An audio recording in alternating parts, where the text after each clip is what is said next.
نبی مکرم شفیع معظم صلی اللہ تعالی علیہ وسلم کا نام نامی رب ذوالجلال نے 1,00,000 کم و بیش 24,000 نبی اس دنیا میں بھیجے، لیکن اللہ نے کسی نبی کو یہ نام نہیں دیا جو نام اللہ نے ہمارے نبی کو عطا فرمایا۔ سبحان اللہ۔ احمد، محمد، دونوں حمد سے مشتق ہیں، دونوں حمد سے، احمد بھی حمد سے نکلا، محمد بھی حمد سے نکلا صلی اللہ علیہ وسلم۔ تو نام ہی ہمارے نبی کا ختم نبوت والا ہے۔ مقرر جب تقریر کرتا ہے تو خطبے میں شروع کرنے سے پہلے کہتا ہے الحمدللہ رب العالمین، شروع میں بھی حمد،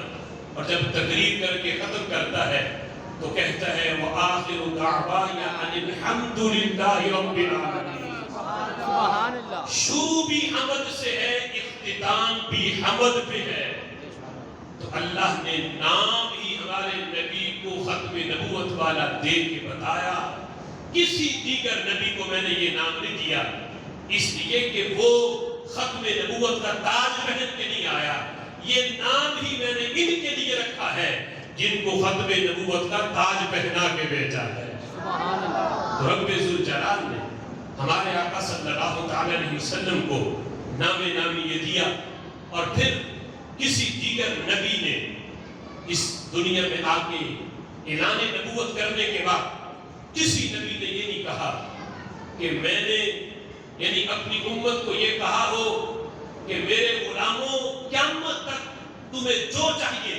وہ میں نے تمہیں دے دیا ہے، میں نے تمہارے لیے دین مکمل کر دیا ہے، قیامت تک تمہیں جس چیز کی حاجت ہوگی وہ سارا میں تمہیں دے کے جا رہا ہوں۔ کسی نبی نے یہ نہیں کہا۔ نبی کے ذمے جو ڈیوٹی تھی وہ انہوں نے پوری نبھائی ہے، لیکن ہر نبی جاتے ہوئے یہ ضرور کہہ کے کیا ہے کہ یاتی من بعد اسمہ احمد، ہم نے اپنی ڈیوٹی نبھائی ہے، لیکن قیامت تک جس نبی نے اپنی امت کو قیامت تک کے قوانین دینے ہیں وہ ہم نہیں، وہ ہے جو ختم نبوت کا تاج پہن کے آئے گا۔ سبحان اللہ۔ ہر نبی اپنی امت کو یہ کہ ہماری شریعت مخصوص تھی، ہمارے قوانین اس وقت کے لیے تھے جب تک اگلا نبی نہیں آ جاتا، لیکن ہمارے بعد وہ آنے والا ہے جس کو رب ذوالجلال ختم نبوت کا تاج پہنا کے بھیجے گا، وہ اپنی امت سے یہ کہے گا الیوم اکملت لکم دینکم واتممت علیکم نعمتی وردیت لکم الاسلام دینا۔ وہ کہے گا میرے غلاموں اللہ نے مجھے بھیجا ہی مکمل اور اکمل کرنے کے لیے ہے، قیامت تک کے لیے میرے غلاموں کو جو بھی مسئلہ پیش آئے گا وہ قرآن کھولے، میرا فرمان کھولے، اسے ہر مسئلے کا حل میرے فرمان میں مل جائے گا۔ پھر دیکھو رب ذوالجلال نے ہمارے آقا صلی اللہ تعالی علیہ وسلم کو جو امت دی، یہ امت بھی ختم نبوت پہ روشن دلیل ہے۔ ہمارے نبی کے اصحاب جیسے کسی نبی کے صحابی نہیں، آج کسی نبی کو ماننے والے آج ہو یا گزشتہ دور کے اندر ہو،